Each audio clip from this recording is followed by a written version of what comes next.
Hello everyone, welcome back to our channel Billion Education where we aim to reach and teach billion population. So guys, आज जो कर रहे हैं वो है डिफ्लेशन से आगे का पार्ट। हम लोग देख रहे थे टाइप्स ऑफ वर्ड्स जो यूज होते हैं इरोजन के दौरान और कौन कौन से उनके एजेंट्स हैं। तो पहला आज जो शुरू करेंगे जो fifth actual deflation, the particles which are loosened on the surface are blown away by the wind. This action is more intense where vegetation is absent. तो क्या होता है, देखिए ये सैंड टाइप कोई स्ट्रक्चर रहता है जहाँ पे ऐसे पार्टिकल्स पड़े रहते हैं, फ्री सॉइल के पार्टिकल या सैंड के पार्टिकल सिल्क्स पड़े रहते हैं और अचानक से हवा बहती है और हवा गोल गोल घूम रही है। मतलब आप लोग जानते हैं कि हवा गोल कब घूम रही है, जब एक साइड हवा यहाँ से जा रही है फिर एक यहाँ से आ रही है, फिर ऐसे ऐसे ऐसे करते करते क्या होता है, गोल होते जाता है। तो इस तरह की हवा अगर जा रही है तो वो क्या करेगी, जनरली यहाँ पे पार्टिकल्स उड़ाती है। और ये कहाँ पे होता है, जहाँ पे वेजिटेशन एब्सेंट है। अगर देखिए यहाँ पे वेजिटेशन होता, वेजिटेशन मतलब प्लांट्स नहीं है, अगर वेजिटेशन होता तो ऐसे पकड़ के रखता इसे, तो ये हवा आती इसको टकरा के रप्चर हो जाती और यहाँ की मिट्टी को उड़ा ही नहीं पाती। तो जनरली कहाँ पे होता है, जहाँ पे ये सब एब्सेंट होता है, कौन, वेजिटेशन। तो after the removal of portion from where sand is blown off appears as a depression. तो समझिए ये उड़ा के ले गया पूरा इस तरह से और अंदर से लेके गया पूरा। तो देखिए इस तरह का डिप्रेशन दिखाई देता है और इसे ही हम लोग बोल देते हैं, प्रोसेस को पूरा बोलते हैं डिफ्लेशन। एजेंट आप लोगों को मालूम पड़ गया, एजेंट ऑफ इरोजन है विंड। तो ये कहाँ पे होता है, जनरली डेजर्ट्स में, लोकेशन डेजर्ट्स है। And this are called as a deflation hollows. इनको बोलेंगे डिफ्लेशन हॉलोज और प्रोसेस को क्या बोलेंगे, डिफ्लेशन हॉलोज। जो होल्स बने इन्हें हॉलोज बोलते हैं। नेक्स्ट अब हम लोग चलेंगे ड्रिलिंग की तरफ। ड्रिलिंग भी सेम है लेकिन ये पानी के अंदर होगा।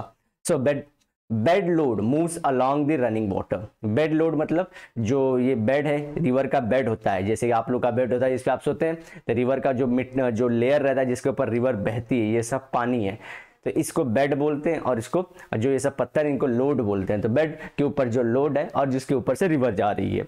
As and when this flow encounters an obstacle due to relief on the bed और joints in the bed, the flow tends to develop a circular path.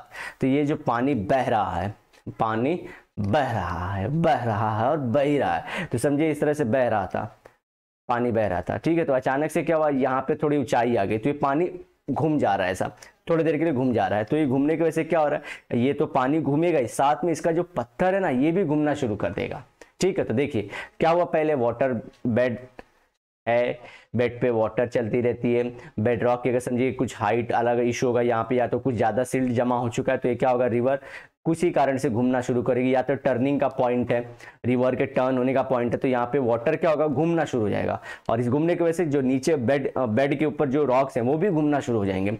This circular system become stable though the water continues to flow in downstream direction. तो water अभी भी नीचे की तरफ ही जाता रह रहा है। This leads to development of a wall. तो वॉल बोलते हैं ना, वॉल आपने ऐड देखा रहेगा, तो उस तरह से ये वॉल क्रिएट हो जाता है। सो इससे तो ऑब्स्टिकल मिल गया, जैसे कि ये क्या बोल रहा है, समझिए पीछे का पानी है, ये आगे का पानी, हमारे आगे के पानी को पत्थर ने रोक लिया और ये डूब गया। तब तक ये पीछे का पानी आ ही रहा था, जैसे नहीं हम लोग एक के पीछे एक चिपक खड़े, एक गिरा तो पूरे गिर जाएंगे, तो उस तरह से। तो ये रुक गया तो ये तो धक्का ही दे, तो ये धक्का दे तो बेचारा क्या करेगा, नहीं बैठ पा रहे, तो ये लोग क्या होंगे, वॉल होना शुरू हो जाएंगे और घूमना शुरू कर देंगे इस तरह से पानी जमा होके। सो The trapped sediments also follows this similar circular motion। तो ट्रैप मतलब जब उसमें पत्थर फंस गए वो भी सेम चीज फॉलो करना शुरू कर देंगे और वो भी अब गोल गोल घूमना शुरू हो जाएंगे। The continuous action of the trapped sediments and the wall depends the bed of the river। तो डिपेंड करता है, देखिए यहाँ पे घूम घूम के खड्डा करना शुरू कर दिया इसने। And at a given point, एक ही जगह पे हो रहा है, तो eventually develops into a larger depression along assuming a shape of a pot. तो देखिए पॉट का शेप हो गया आपका, ठीक है, इजी। जो हमने डिफ्लेशन में देखा वही ड्रिलिंग है। डिफ्लेशन एयर में, एशियन से याद रखना एयर, और ड्रिलिंग रिवर में, इजी। चलिए नेक्स्ट करते हैं हम लोग अब हम लोग करेंगे down cutting. Down cutting also known as downward erosion, ठीक है। ऐसे वर्टिकल भी कहते हैं, as a process of hydraulic action. देखिए वाटर क्यों नहीं बोला, वाटर का मतलब होता है सिर्फ नॉर्मल फ्लोइंग वाटर, हाइड्रोलिक मतलब फास्ट मूविंग वाटर, बहुत तेज, उसके अंदर एनर्जी बहुत ज़्यादा है। तो जनरली यही मतलब होता है फास्ट मूविंग वाटर, जब हाइड्रोलिक यूज़ किया जाए कहाँ पे, हमारे ज्योग्राफी में। याद रखिए इस मीनिंग को। बहुत लोग कंफ्यूज रहते हैं कि हाइड्रोलिक क्यों, वाटर क्यों नहीं बोला। Simple, that depends the channel of a stream or valley by removing the material from the stream's bed or the valley floor। तो देखिए इस तरह से आपको बताता हूँ डायग्राम्स के थ्रू। तो समझिए ये कोई आपका बेड था, बेड मतलब आप समझ चुके हैं अभी ना, जिसपे से रिवर बहती है। तो रिवर का पानी यहाँ से बहता रहता है। तो ये क्या करता है, स्टार्टिंग में ये जाता है तो ये वर्टिकल इरोजन इसके अंदर अड्डे करते रहता है, इस तरह से डीप करता रहता है।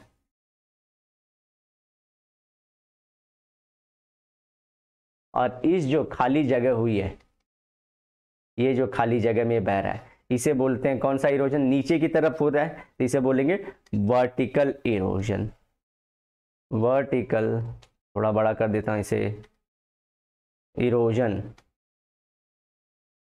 होपफुली आपको समझ में आया होगा वर्टिकल इरोजन क्या होता है।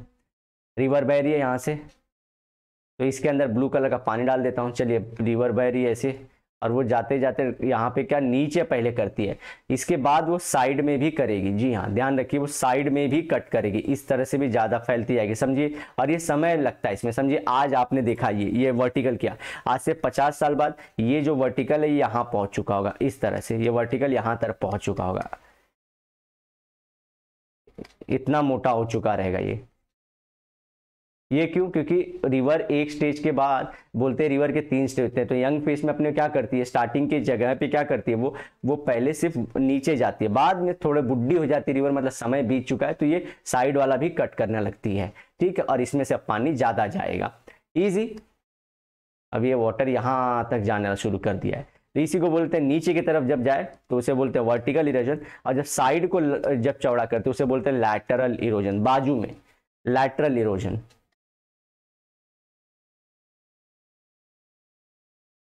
दो टर्म याद हो जानी चाहिए आप लोग को। वर्टिकल मतलब नीचे की तरफ, ऊपर ऐसे कर रही है तो पतला पतला नीचे कर देगी, और लैटरल मतलब चौड़ा चौड़ा करती जाएगी साइड से, इजी। अब नेक्स्ट चलते हैं हम लोग head water erosion. Head water erosion एक बार समझा देता हूं कि ये कैसे, थोड़ा अच्छा कॉन्सेप्ट है, समझिए। ये फिर से कोई हमारा बेड रॉक है, कोई ये क्या है, बेड रॉक है। अब क्या करता है, समझिए रिवर यहाँ से बहना शुरू, ये पॉइंट से ग्लेशियर मिल गया, बारिश यहीं पे गिरना शुरू होती है, और स्लो पहले क्या होता है, स्प्लैश, कैसी रिवर के स्टार्ट किया तो स्प्लैश वाटर आता है। स्प्लैश वाटर मतलब मेघ आए यहाँ से, ये हवा में, ये जमीन है, ये आसमां है, ठीक है। तो यहाँ से इसने बारिश डाला तो बारिश अचानक से स्प्लैश, तो ये पूरा हर जगह फैलना शुरू होता है। तो ये क्या करता है, रिवर कैसे फैलता है, कहाँ बहने का डिसाइड करता है, किससे डिसाइड करता है, स्लोप से।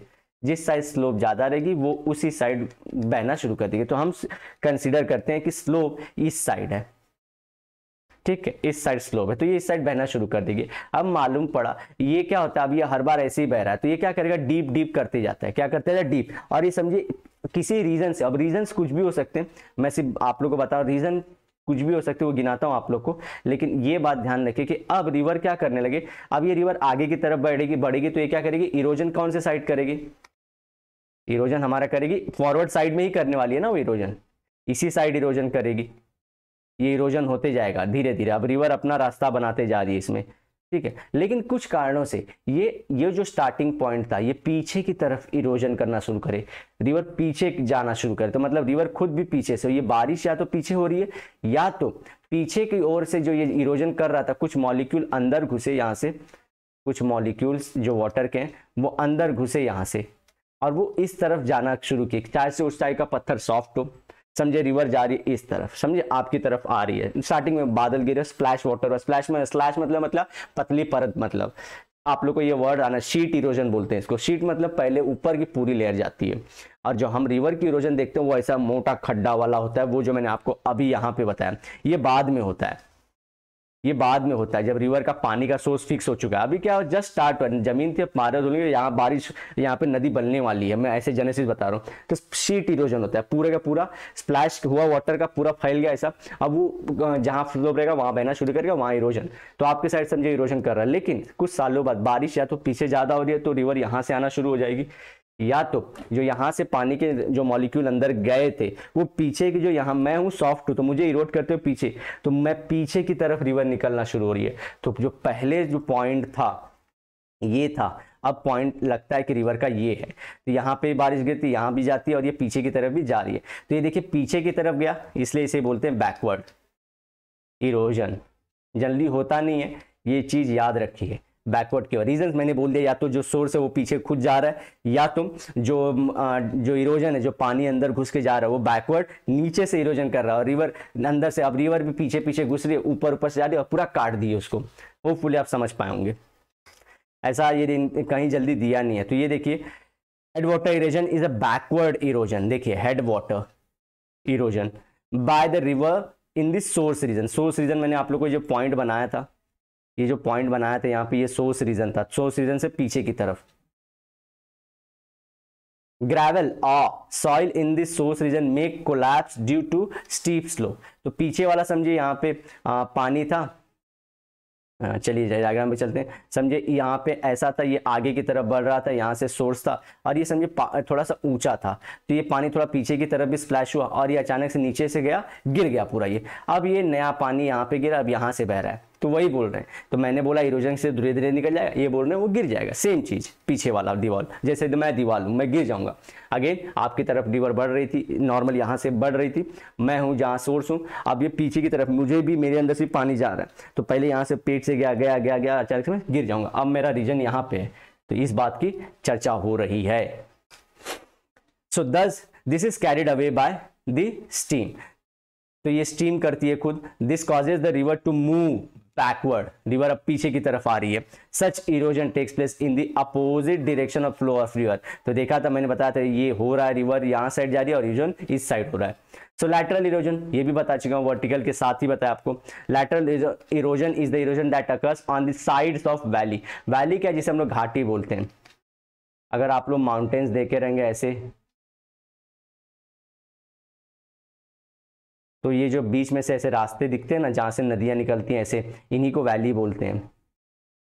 तो एक वैली तो ये हो गई माउंटेन्स के बीच में, और एक वैली जो रिवर अपने से बनाती है खुद। ये नॉर्मल था, ये नॉर्मल सरफेस से अंदर जा रही थी, ये रिवर वैली हो गई। ठीक है। सो वैली साइड्स रिवर और ग्लेशियर। तो ग्लेशियर भी करता है उसी खड्डे में, अगर ग्लेशियर तो ग्लेशियर भी साइड में काटेगा। तो valley sides slopes are eroded by the tributary streams. अब देखिए यहाँ पे हम लोग करते हैं, समझिए अब यहाँ से रिवर का वाटर जा रहा है, अभी यहाँ पे बीच में इसने पहले वैली बना दिया है, अब रिवर का वाटर यहाँ से भी जाता है क्योंकि ग्लेशियर सब जगह से मिलते हो रहा है। ये साइड वाला वॉल देखिए, ये साइड वॉल भी, ये भी रप्चर ही करेगा ना, ये भी तो इरोड ही हो रहा है। देखिए थोड़ा थोड़ा इरोजन हो ही चुका है। तो दो तरीके हैं, या तो मेन रिवर ही तोड़ रही है, या तो ट्रिब्यूटरी जो आ रही है, जो उसके अंदर ऊपर से आ रही है वैली वाले जोन में, तो वो कर रही है क्या, इरोजन। और आगे चल के जब ये पहाड़ों से निकल के जमीन पे जाएगी ना गाइस, जमीन पे, तो ये मेन ही रिवर काम करती है, यही चौड़ी होती रहती है। अब ये समझे इतना था, कुछ दिनों बाद इतना हो जाएगा, कुछ दिनों बाद और इतना हो जाएगा, तो ये मेन रिवर करती है। ये ध्यान रखिए, रिवर का लोकेशन बहुत मैटर करता है कि ये पहाड़ों में हो रहा है या यूपी जैसे जगहों में हो रहा है जहाँ पे पहाड़ नहीं है। बहुत बहुत इंपॉर्टेंट है। रिवर जब भी पढ़ते बच्चे कंफ्यूज जाते हैं, अलग अलग एग्जाम्पल दिमाग में रहता है, सोचते हैं अरे सर ने तो ऐसे बताया। तो मैं आपको दोनों स्टेज में बता रहा हूँ। एक तो रिवर जस्ट पैदा हुई है, पैदा हुई इन द सेंस कि अभी जस्ट बन रही है, तो स्प्लैश वाटर वाला बना, फिर स्ट्रीट इरोजन होता है, फिर रिवर बनती है, फिर इरोजन, सब ये सब आता है आपको। और एक क्या होता है, बोलते हैं कि रिवर जहाँ से पैदा हो रही है, दो चीज पैदा हो रही है मतलब जहाँ से वो निकलती है। दोनों वर्ड बहुत मिसयूज किए थे। पहाड़ों में से गंगा निकलती है तो उसके पैदा होने की जगह बोल देते हैं उसे, ठीक है। अब इसी तरह से, लेकिन गंगा का उद्गम तो बहुत पहले हुआ, तो पैदा बहुत पहले हुई है। तो ये पैदा होने वाले या बर्थ या तो रिवर के ओरिजिन, इनको लेके हमेशा डाउट रखते हैं। टाइम पीरियड की बात कर रहे हैं या प्लेस की बात कर रहे हैं, इसमें डाउट रहता है। एज, और मैंने आपको दोनों के जो रहते प्रोस्पेक्ट क्लियर करने की कोशिश की है। As and when rate of down cutting decreases, down cutting मतलब नीचे की तरफ जो ये कट कर रहा है, जो हमने बोला था वर्टिकल इरोजन जब कम हो जाता है तो रिवर क्या करती है, मोटा होना शुरू कर देती है। Effect of lateral erosion becomes evident, तो चौड़ा और ये साइड से दिखना शुरू हो जाता है, क्योंकि क्या रहता है, ऐसे पूरा का पानी नीचे नीचे ही जाता रहता है, तो रिवर को जगह पानी मिलता नहीं और वो कर नहीं पाती, काट नहीं पाती उसको। लेकिन जब नीचे वाला हार्ड रॉक आ गया, अब नहीं काट सकती, तो अब ये साइड से काटना शुरू करेगी। This process is called as a valley widening, और इसे ऊपर वाले को क्या बोलते हैं, वैली डीपनिंग। इसको बोलते हैं वैली डीपनिंग। वैली को डीप करेगी। And in the valley floor region to lateral erosion occurs that mainly leads to widening of the flood plain। ठीक है। अब उसके बाद जो यहाँ पे फ्लड प्लेन रहता है, जैसे कि जो यूपी वाले हुए, तो वहाँ पे भी वो करती है, साइड में कट करती है और अपना फ्लड प्लेन मतलब अपनी मिट्टी जाके वहाँ पे रखती भी रहती है। जो इसने पहाड़ों को काट के जो मिट्टी लाया वो रख दी जाती है। तब इसका जो ट्रैक्शन और जो साल्टेशन, ये सब चीज़ें मैं नेक्स्ट लेक्चर में कवर करूँगा। और हम लोग ऑलमोस्ट इस जो टर्मिनोलॉजी इससे खत्म हो चुके हैं। नेक्स्ट लेक्चर हमारा लास्ट रहेगा। देखिए उसके बाद हम लोग चैप्टर में घुस जाएंगे और चैप्टर एक बार ये सब टर्म समझ लेते हो एकदम स्मूथ जाता है। और मैं जो चीजें बता रहा हूँ यही चीज मैं यहाँ पे भी यूज करूंगा चैप्टर में भी। तो बने रहिए हमारे साथ। नेक्स्ट लेक्चर में मिलते हैं। नेक्स्ट लेक्चर में till then bye bye, have a great and nice day ahead. Sayonara, लेकिन वादे के साथ मिलूंगा दोबारा।